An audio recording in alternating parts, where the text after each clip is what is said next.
This video was brought to you by Elbilmek, ABRP, Stormberg, Kempower and Bilkomponenter. Yo, what's up? We're now at Ioniq at night this time to do a range test. This is the only time I can do it, but yeah, also because I have to return the car tomorrow. But this is Tesla Model Y long range, rear wheel drive. Yes, eventually I will try to get the Model 3 long range rear wheel drive. Lots of people are bugging me about it, but okay, at least here we should try this car. So in Norway, I'm not sure what is the point with this, because the prices on this long range versus dual motor is only 11,000 NOK. On Model 3, the long range dual motor versus rear wheel drive is 41,000 NOK. But this should be more efficient. So that's what we're going to find out. We have a measurement from before with the dual motor, and now we're going to try with the rear wheel drive, and it should be more efficient. On paper, it has 600 kilometers of range, VLTP range. So yeah, it doesn't matter too much. We know the battery size. Wait, yeah, it started doing this recently, is that as soon as I leave the car, 12 volt and OBD goes dead, DED. Yeah, so we have to wait until it comes alive. But this is ScanMyTesla. There you go. Okay, let me see. We know the battery size is it's 74.5 kilowatt hour net capacity, so we don't have to measure the whole battery. We will just measure the consumption. Unfortunately, it's a bit cold nowadays. Winter is coming, it's 6 degrees Celsius, and it's going to be colder if you look at the weather forecast there, 4 degrees eventually. Okay, so we will start with the 90 test and go all the way to Rudshøgda and back again and measure the measurement error also. So I'm not sure which mode I should be using.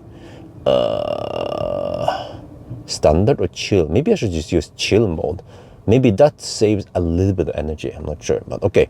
Let's reset here and then off we go.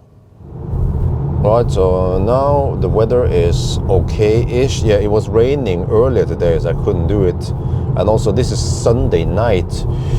So we cruise at 92 kilometers per hour on the speedo. That's a 90 GPS speed. And then we're supposed to have wind from the south. Well, you can see it here also.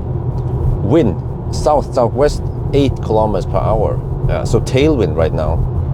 But you know, we have Nokia and Hakkapeliitta R5 EV tire. They have acoustic foam in it, so they're very quiet, but the car also feels quiet. You know, this is the latest and greatest from Tesla, so I wonder if they improve the soundproofing, even though we are not in a new like a Juniper, right? Or like Highland, that's for Model 3. But you know, Tesla keeps improving the cars continuously. They don't wait for the next facelift or something. So yeah, I don't know, but it feels fairly quiet. But okay, it doesn't feel as quiet as Highland, but still, I get the impression it's quieter than the previous Model Ys. Okay, let's check the weight of the car. It should be lighter than the dual motor, right? Front axle. Right.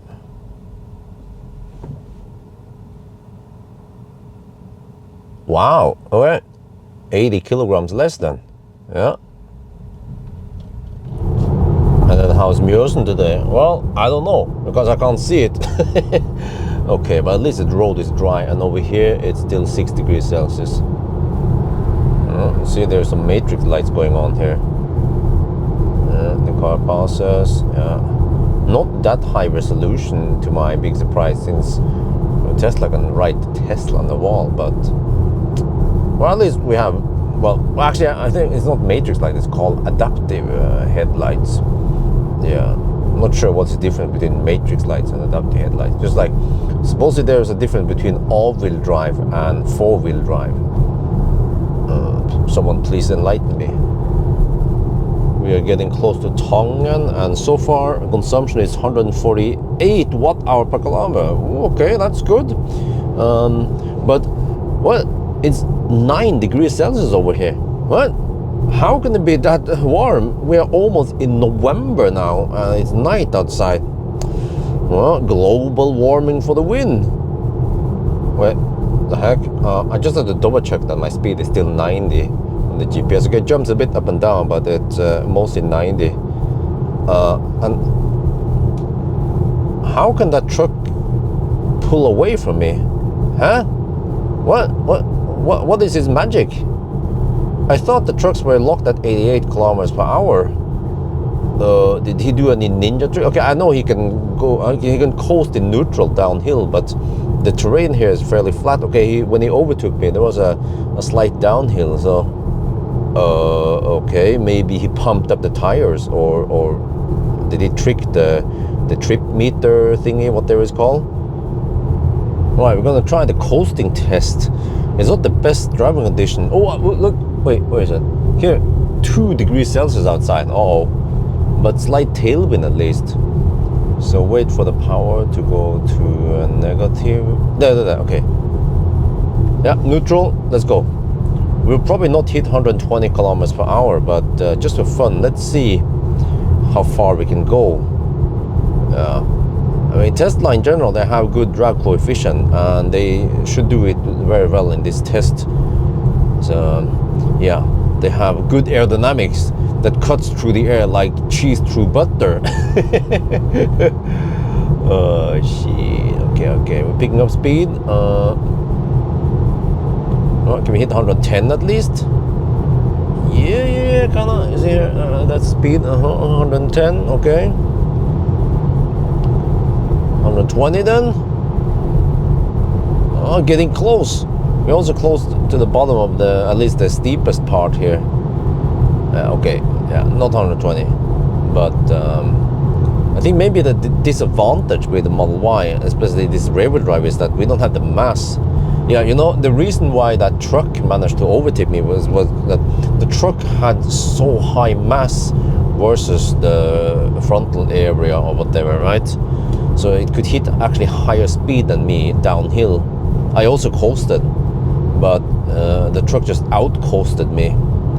So ideally you need something aerodynamic with lots of mass, or heavy, like maybe a Mercedes EQS. Yeah, that would be a pretty good one. Wait, did I not ever do that test with EQS? Okay, but 91 kilometers per hour here is actually 90 GPS speed. So there, that's it. Okay, maybe not the best result, but still legit, right? We are now at Rudshøgda. This is the regular turnaround point, and yeah, it's 91 kilometers from Circle K Dal to here, and then the distance so far is reported as 92.1, actually a bit more. Yeah, so we have some over-reporting of distance. This is somewhat common with Tesla, so we just have to correct for that. It means that the consumption is higher than it claims in the display. The reason for that is that, you see, ScanMyTesla reports how many kilowatt hour we used, and then if we take that kilowatt hour divided by this higher distance, we get lower consumption. That's why I correct for it, of course. Okay, once we are back, we'll see what the distance is. But also, one thing to note is that once this number here, distance, goes to 100, then we lose the decimal.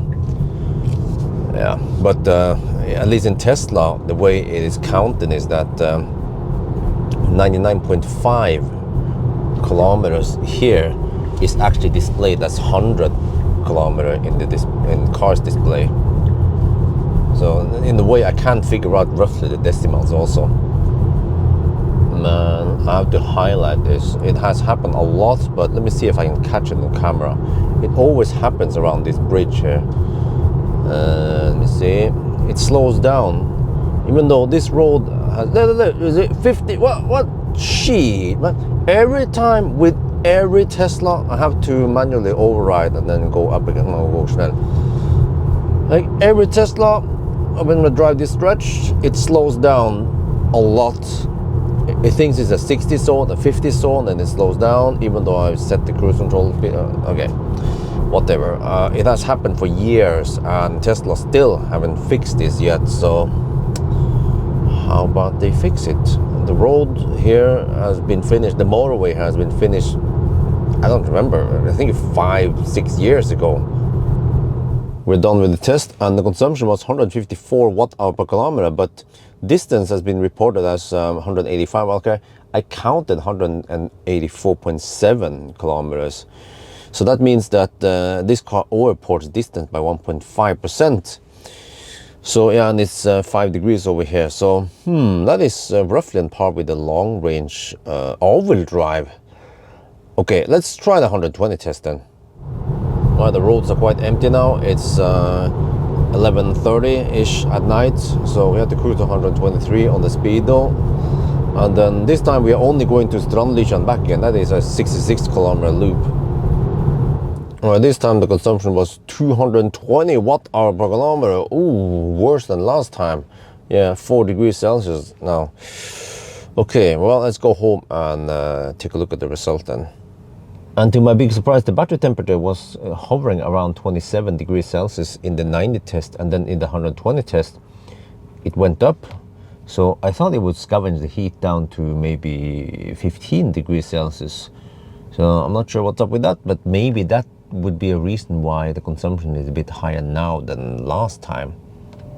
Okay, so I don't know why we have higher consumption today versus the dual motor last time we tested it. Everything points towards that this car should be more efficient. Maybe we just have worse weather. Maybe the wind was worse today than last time.